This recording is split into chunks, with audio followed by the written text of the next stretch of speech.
How to sign in with Microsoft Outlook email. Hey everyone, welcome back to the channel, and let's get right into this quick and easy tutorial. First and foremost, launch your Outlook application in your device.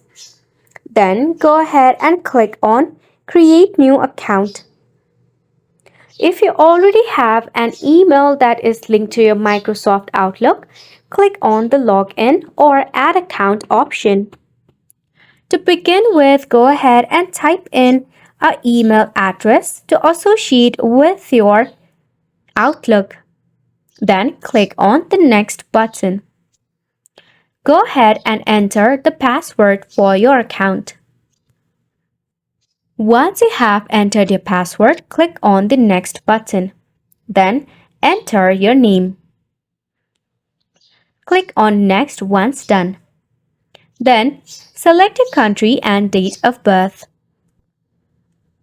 Once done, again click on the Next button. Now, in order to verify yourself, you will have to solve the puzzle, so go ahead and do that. Once the verification is complete, you'll be able to create yourself your Microsoft Outlook. Wasn't it simple? So make sure to go ahead and give this a try, and thank you so much for tuning in. We'll see you very soon.